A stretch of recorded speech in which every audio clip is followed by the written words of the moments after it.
Salut tout le monde. Bon, j'ai essayé de lancer un live avec Quartier Général, mais j'y arrive pas. Donc c'est très compliqué. Je voulais quand même vous faire un live ici pour vous montrer ce qui se passe parce que voilà, là on a un dispositif policier qui est très léger avec un canon à eau là-bas et qui est relativement très léger.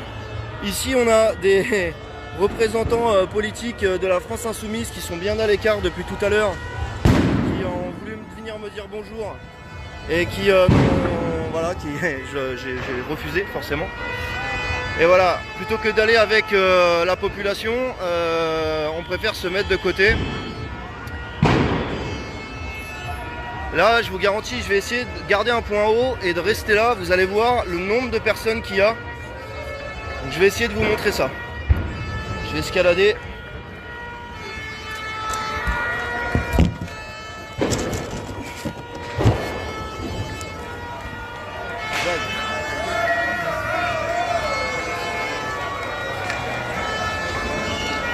Pour que vous voyez un peu le monde qu'il y a.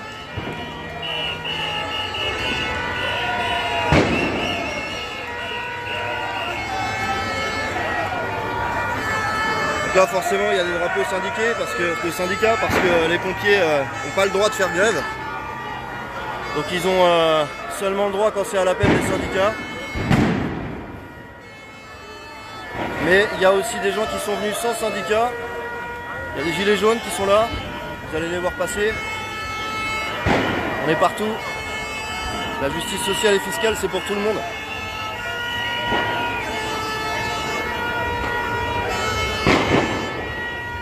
Donc je vais rester un petit moment comme ça, je vais voir.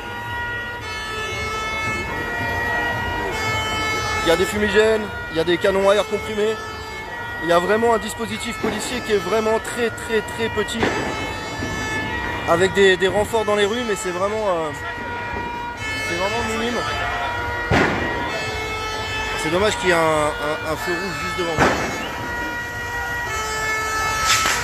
Voilà, la colère des gens, elle est vraiment dans tous les corps de métier. Là, vous avez, regardez, c'est assez flagrant quand même pour des politiciens, regardez bien. À leur place, ils laissent passer... alors, je suis désolé, ça tremble, mais vous reconnaîtrez, je suppose. Il y en a un qu'on reconnaît bien, il y en a un autre là qu'on reconnaît très bien aussi. Qui sont là sur le bord, à quelques dizaines. Donc c'est à perte de vue, hein. Ça va jusqu'à la place de la République. La place de la République est pleine à craquer. C'est assez impressionnant. Un mardi comme ça, en pleine semaine. Il faudrait peut-être qu'on fasse la même chose aussi. Que ce soit pas que le samedi, ce serait peut-être une idée.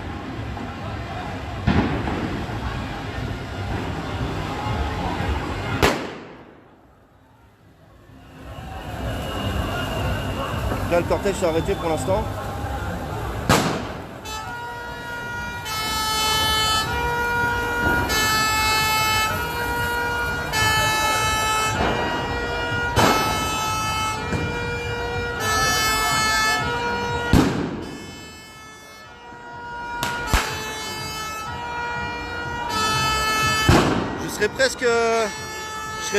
J'aurais presque envie d'aller les voir quand même, ceux de la France Insoumise, pour leur demander pourquoi ils boycottent pas l'Assemblée nationale.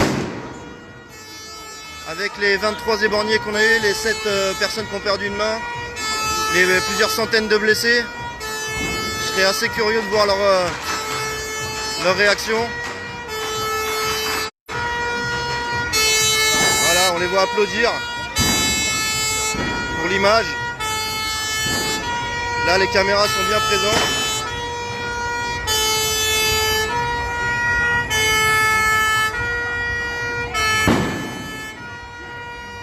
Là, je crois que les pompiers ont bien décidé de se faire entendre. Et je crois que je vais aller voir les politiciens. Je vais essayer de leur poser la question, savoir pourquoi ils laissent faire. J'arrive.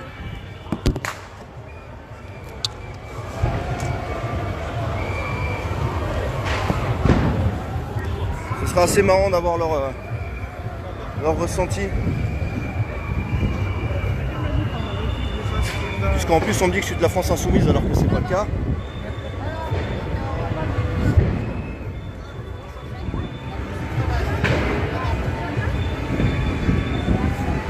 Voilà, je vous les montre, hein. c'est assez marrant. J'essaie d'aller leur poser la question.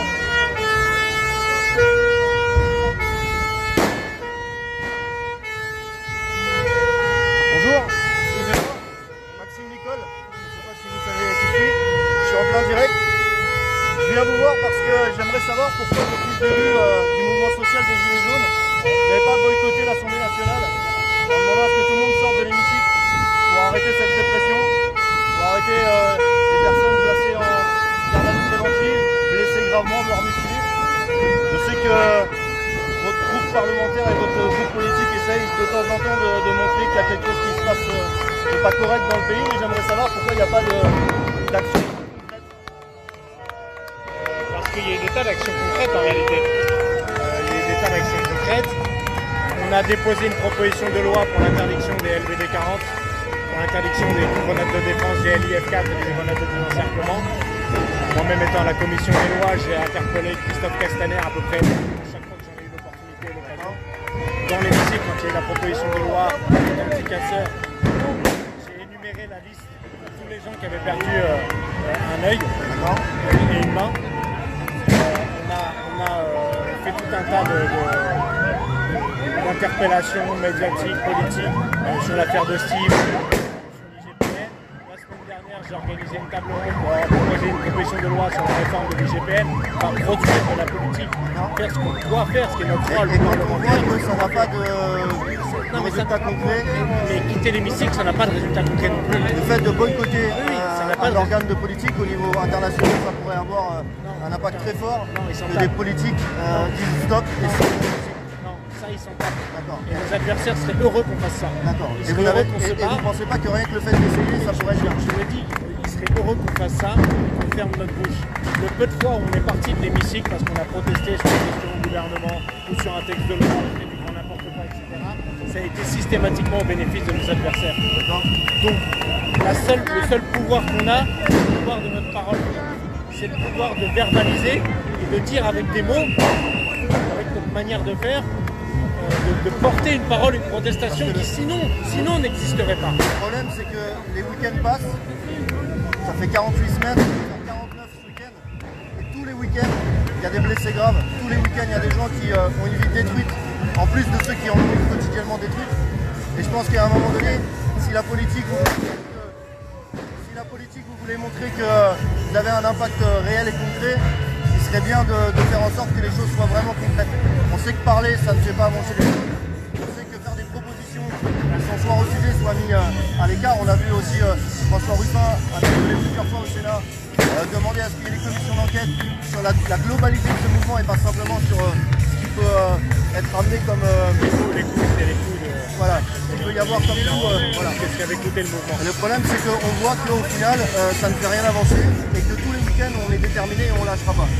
Les médias ont essayé de nous faire taire, les politiques du groupe de la République en marche ont essayé de faire croire qu'on n'existait plus, parce que voilà, on est toujours là, on va faire un deuxième hiver qui sera peut-être plus sanglant que le premier. Est-ce qu'à un moment donné, il n'y a pas une solution, vous, de votre côté, pour essayer de faire en sorte que les choses s'accélèrent? Si, mais on ne fait pas que dans l'hémicycle. Moi-même, avec Adrien, à Lille, j'ai pas fait 100% des manifs de Gilets jaunes, mais on va dire qu'au moins 50 à 60% des manifs du samedi, j'y étais. J'ai mangé de lacrymo, j'étais en première ligne, j'ai défendu les types qui se faisaient arrêter. On est allé voir les copains Gilets jaunes en garde à vue, parce qu'on a le droit de visiter les gardes à vue, pour aller leur apporter du soutien concret. Il n'y a pas de conférence de presse sur le sujet, il n'y a pas d'article, c'est pas la une de TF1. On fait aussi de la solidarité concrète et immédiate. Mais à un moment donné, si les gens se rapprochaient pas eux-mêmes la politique, s'ils ne chopent pas le bon bulletin de vote au moment donné, qu'est-ce que je peux faire de plus moi? Je ne contrôle pas l'armée, je ne contrôle pas la police, je ne contrôle pas le gouvernement.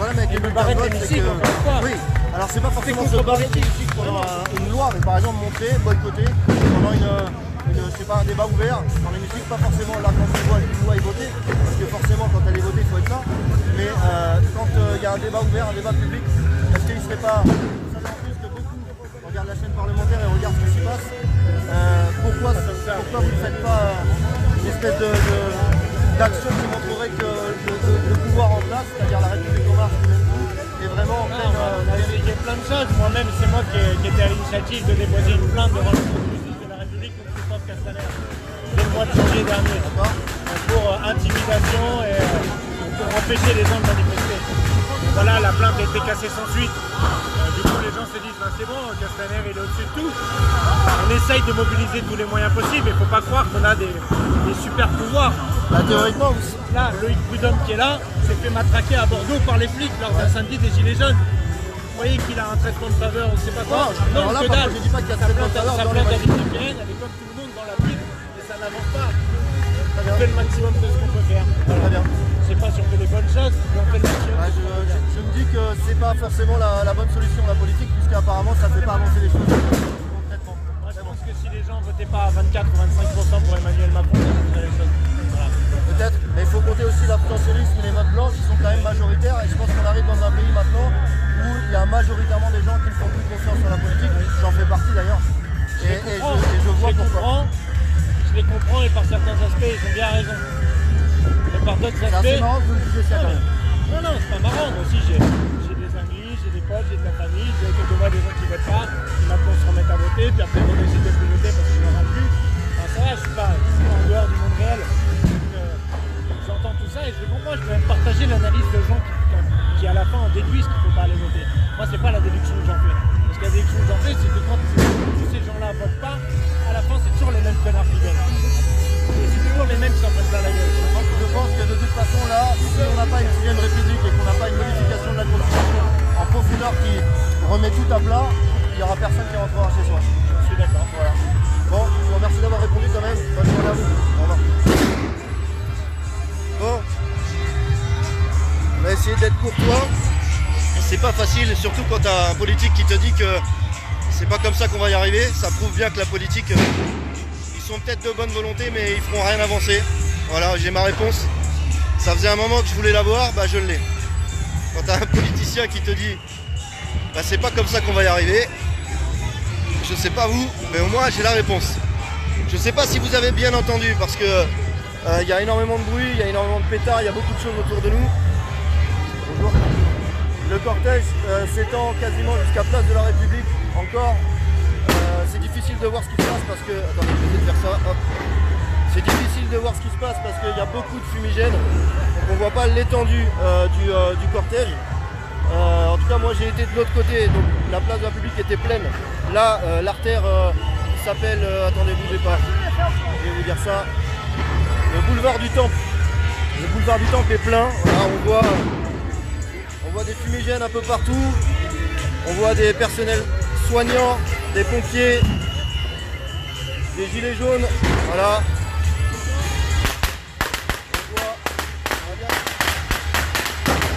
On voit beaucoup de monde. Et je suis assez content d'avoir parlé avec un groupe politique qui me dit qu'ils sont incapables de faire quoi que ce soit. Ça veut dire que même s'ils proposent toutes les solutions les mieux, l'organe politique français, l'organe d'État, celui qui est censé diriger nos vies, est complètement piloté par celui qui est à la tête de ce mouvement. Je ne sais même pas comment je pourrais l'appeler, hein, le gouvernement d'aujourd'hui. Un gouvernement qui mutile, un gouvernement qui assassine, un gouvernement qui appauvrit, qui détruit les services sociaux et qui met encore des gens dans la rue, encore des gens dans la rue. Voilà, j'essaie de marcher pour vous montrer. Hein. On sait que tous les membres du gouvernement ont des casseroles au cul, on sait qu'ils sont corrompus parce que par conflit d'intérêts, ils choisissent ce qui est bon pour l'économie et pas ce qui est bon pour l'être humain. Donc voilà, là bon, je suis pas très à l'aise parce qu'il y a plein de syndicats et c'est pas trop mon truc, pas du tout même. Mais je me devais de couvrir l'événement. Je vous rappelle encore une fois que à la base je devais faire un live pour Quartier Général, mais j'ai un problème de connexion avec le téléphone. J'arrive pas à accéder au live, à la fonction live sur la page de Quartier Général. Donc je suis malheureusement obligé de le faire sur Flyrider Info Blocage. Mais c'était à la base pour Quartier Général que je devais le faire. Salut Aude. Donc voilà, j'essaye d'aller jusqu'au bout, vous montrer l'étendue de la map. C'est ça depuis près d'une heure. Il y a des gens partout. Ouais, la place de la République est encore pleine. Donc Voilà, je vais pas aller jusqu'au bout, mais vous voyez, je vais essayer de zoomer. La place de la République là-bas est encore pleine. Voilà, on a des dispositifs de police qui n'ont pas bougé. Alors la manif a commencé à avancer, mais les dispositifs de police n'ont pas bougé. Je vois encore les camions là-bas. En tête de cortège, il y a très peu de véhicules. Un canon à eau au cas où. Bien entendu, donc maintenant il faut changer de tactique et rentrer en résistance. Voilà, c'est assez marrant parce que vous avez pu entendre maintenant de la bouche de quelqu'un de la France Insoumise qu'il avoue que l'organe politique n'est pas vraiment très performant puisqu'il ne fait rien avancer. C'est pas étonnant, hein, mais au moins on aura la réponse. Même si on peut pas lui enlever que peut-être il a de la bonne volonté.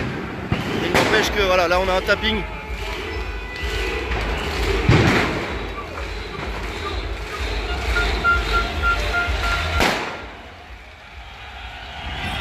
Donc on peut lire contre l'austérité, mettons fin à l'arnaque de la dette.